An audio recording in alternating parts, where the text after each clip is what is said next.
Well, the fun part for me is they cut it around and they see it's Walt. And the funny part for me is that it's Walt Flanagan. I listen to Tell 'em Steve Dave every single week. And I feel like when he went off on this tangent, he's not acting. Because this feels like I'm listening to a rant straight from Tell 'em Steve Dave. I don't doubt it. Because he goes and says, "This is the last time I'm coming into this place using filthy language in front of the customer. You should both get fired." And he says this is extremely prissy, whiny voice. It just sounds like Walt Flanagan on Tell 'em Steve Dave. It really does. I chat and I'm like, ooh. Like, just his voice alone makes my skin crawl. It's eerie. Think it's Joe eerie. Besser. I'll harm you. So, and then the fact that he, I keep saying she because in the script she's supposed to be a female, he actually goes and says, "I don't know, sorry, you can make up for it." I find your remarks highly offensive, and that's when the minute cuts off. And please note, he's buying paper towels and I believe glass cleaner. Window washing spray. And we actually have our new favorite referrals website from filmschoolrejects.com. It actually has a list of stuff from the commentary track. And it says right here, the original Heart was written for a woman, but she refused to do it on set. So Walt stepped in to do it instead. Walt stepped in to do it. Woman! They get another woman! I'm sure many other people would have done the same thing. I'll get the happy, scrappy hero pup bomb in.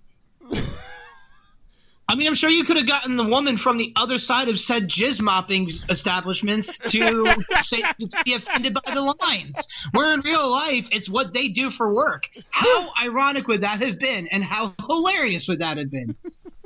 Oh, man. You could have gotten a stripper at any local titty bar to do it. They would have been very happy to do it. Yeah.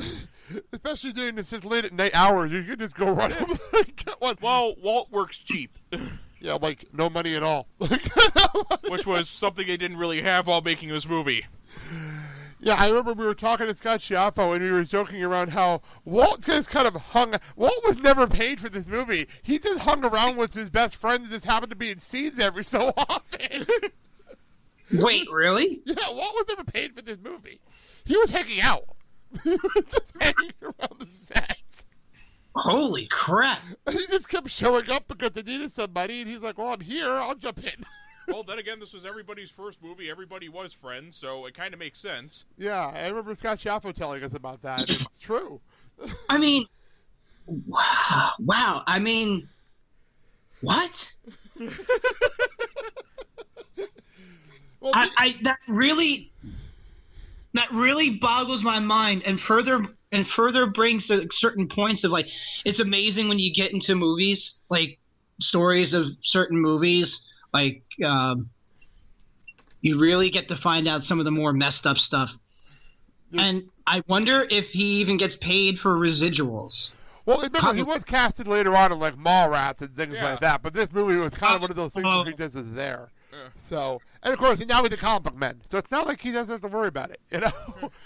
He did get comic book man after all this. It's not like he has to make ends meet with the residual checks. Yeah, very, very true. Oh, so we're doing this out of order, but this is actually important information. Now that we say residual checks, this is completely off topic, but I do want to make something. We recorded this show a little bit out of order, and I kind of explained this on Twitter. When we recorded the first couple weeks of this show, it was pre-Harvey Weinstein's issues. Yes. I just want to make this clear. These are visual checks. Kevin Smith announced on Hollywood Babylon this past couple of weeks. Yeah. I don't remember what episode it is. Recently, when this show was recorded, that he is going to be taking all of his residuals from Clerks, and he won't take the money anymore because it's a Weinstein film. He's not taking the money anymore, and he's donating it to shelters and things like that from now on for the rest of his life.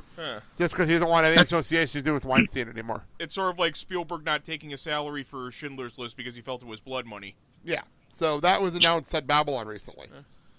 So, wait, is Clerks the only movie of Kevin Smith's that was a Weinstein production? I believe it's the only one officially. This is the only one officially under the Weinstein banner. That's what he said on Babylon. Wait. There was Chasing Amy and... But this is the one that he can't get a hold of. Like, he can't get a hold of Clerks to even do another sequel without going into the Weinsteins. Okay. That's the problem why Clerks 3 isn't a thing. Yeah. because he has to go through them to do it. Like Jay and Silent Bob, he owns. He owns them. I mean, it might be easier now, to be truthful, but what are you going to do? It's very true, because that's why we're getting the Jay and Silent Bob reboot, because he owns those characters. Yeah, he's got all the leverage there. True. But that's why we're getting the Jay and Silent Bob reboot and not Clerks 3, because he owns Jay and Silent Bob. So basically, he doesn't own Clerks. So basically, with the reboot, does this mean that the Quick Stop and then everybody no longer exists, or? I think it's a sequel to I think it's a sequel to the Strike Back. Oh, okay. It's a sequel to Strike Back. That's okay. That's what this one is. So. Okay. Anyway, I just wanted to bring that up. You said residuals, and I wanted to bring that up in a different show. So there you go. So that's where we close our minute, and this is a fun stuff. I will ask David. David, what's your history with this movie? We always ask our guests that. My history with this movie. Oh God.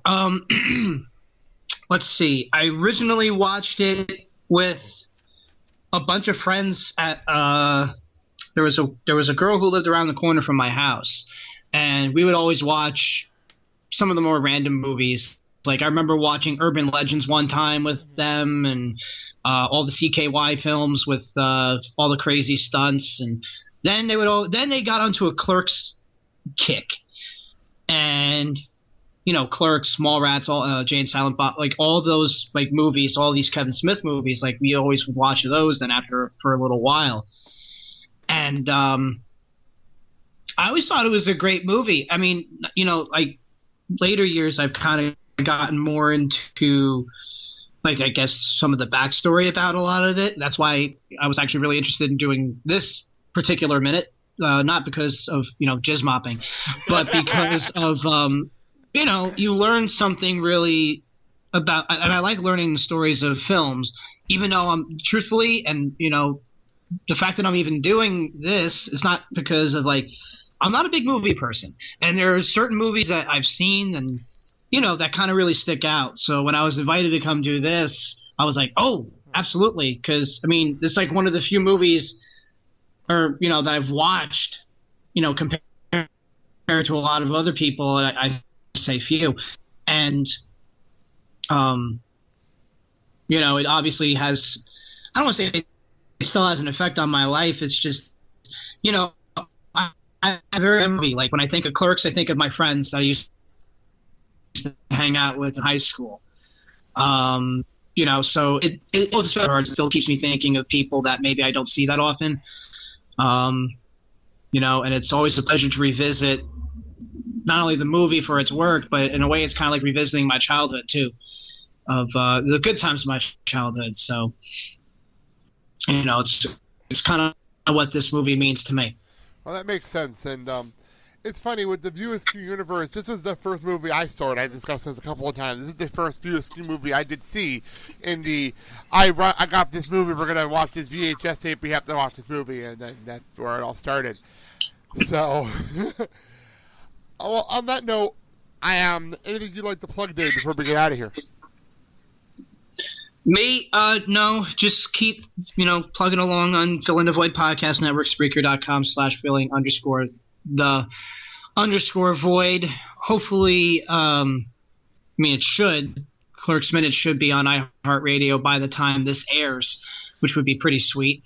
And just keep following us, Facebook, Twitter, at Fill in the Void P, and thank you all for the support for not only this show, but for everything else that's on the networks. So thank you all very much. Well, thanks, David. Now I don't have to do the whole spiel I usually do at the end of the show, plugging the network, so that works out nicely. So instead we'll do a lecture on the history of jizz moppers. We did that already. That's the first 20 minutes of this episode. So Clerks Minute is available on as Dave said, everywhere you can find podcasting, but find us on Facebook and Twitter and Instagram at Clerks Minute. And what was that? At Clerks Minute. And find us everywhere. Rate and review the show.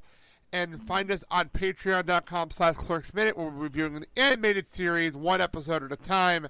And then also on Facebook community, the Clerk Convenience Store. Find us over there. So, thank you so much for joining us here. You can find us on Twitter. I'm at Riley21106. Hudson Hawk, FIM. And Dave, your Twitter account, your personal one? Yep, at Kalypso426. That's Kalypso with a K. All right, and thank you all for joining us here on Clerks Minute. I'm Blake. I'm Kyle. Have a good day, everyone. You know how much the average jizz mopper makes? Smoking weed, doing coke, drinking beers.